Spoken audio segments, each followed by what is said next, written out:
Good evening. Peter Spencer could easily be any one of us. A hard-working Aussie now embroiled in a life and death fight to save his home and his livelihood. He doesn't want sympathy, he just wants a fair go. Now on day 46 of a hunger strike, his family has grave concerns for his health and want him to give up his Tower protest. Before he does that, he wants a meeting with Kevin Rudd. But as James Thomas found out, the Prime Minister apparently has more pressing matters to deal with than a farmer in his backyard. The first 2 nights I was -4. But the rain and the wind and the swaying all at once, it just whips you about like you're in a mix master. I just keep going, I just keep going, I just keep going. They've got the wrong person if they think I'll walk away.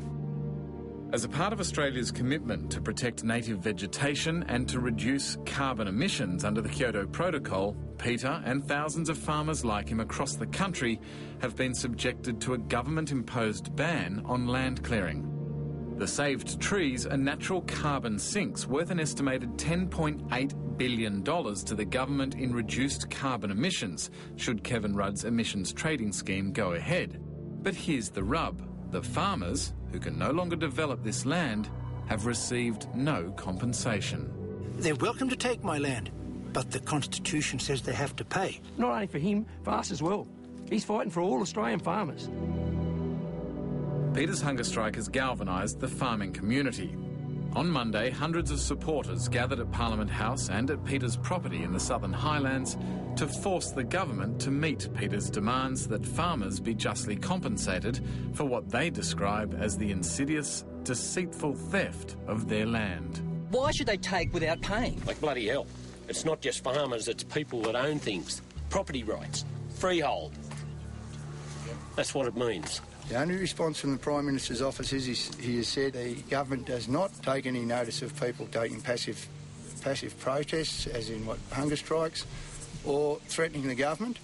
They say we make laws and rules and policy in the national interest, and Peter Spencer needs to come down off there, get medical attention and go to the courts to get remedy. I have heard that the government's line is that they are not going to be held to ransom by one man's blackmail project, even though they would be sympathetic to your personal situation, that they can't make policy on the basis of one man's stand. That, yes. What's your response to that? Mr. Rudd, how dare you tell me that you'll just carry on breaching the Constitution when I followed every path known? I wrote to you 2 years ago and said, don't throw that excuse up to me 2 years' time. I knew he would try and pass the buck. The buck will stop with me. How dare you work outside the Constitution? Wake up to yourself. It's just not on. I'm not here trying to threaten you. I'm trying to get this country back on track. It has to be understood. Peter Spencer is not an anti-green. He's not anti-environment. He's simply asking for a fair go. Peter King is Peter Spencer's barrister. Before any hunger strike, the two Peters spent years of fighting for compensation in the courts, to no avail. Under our Constitution, the notion that we have, which is fundamental to our democracy, is that nobody loses his or her or its land unless it's been paid for. Peter Spencer is a hot political potato. And the reason being is that both sides of politics have played a role in this legislation which has effectively locked farmers out of their land without compensation. But Kevin Rudd is the Prime Minister of the day, and if he doesn't deal with this issue, the issue may well deal with him. Now, they can't be seen to accede to blackmailing or threats, but at the same time, they can't be seen to have let a man die.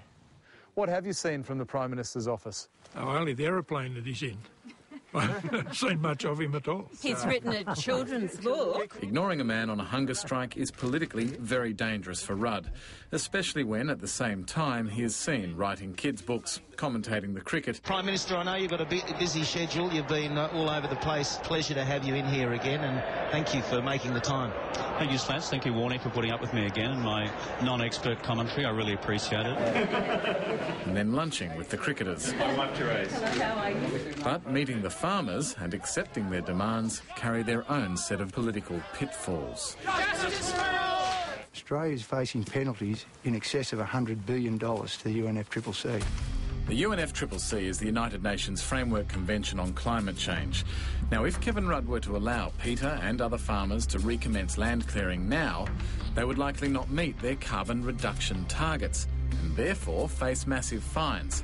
And as the friend of the chair in Copenhagen, Kevin Rudd would also have a little egg on his international face. I think with carbon emissions there's going to be benefits and burdens, and of course there will be some winners and losers. Professor Diane Bell is sympathetic to the farmers' quest for compensation for their lost land, but she strongly disagrees with any push to allow further clearing in Australia.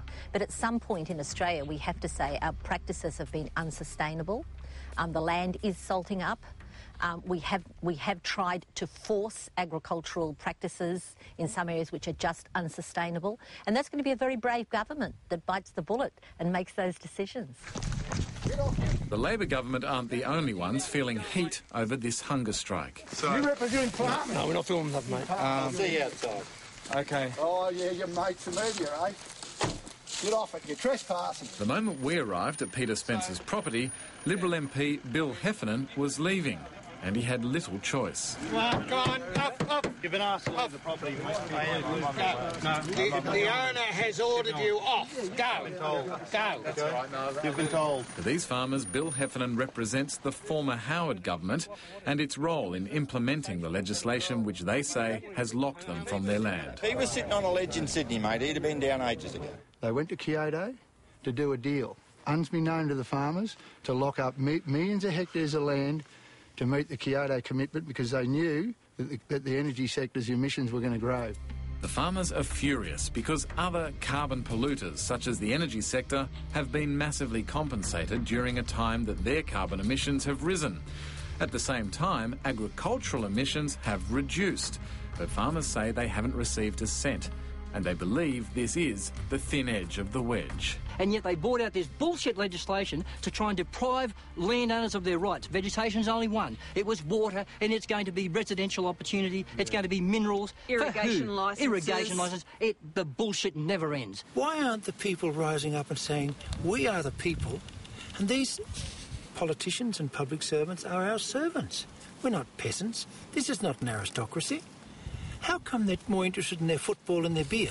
Our liberty's only maintained by eternal vigilance. Let's not ever forget that.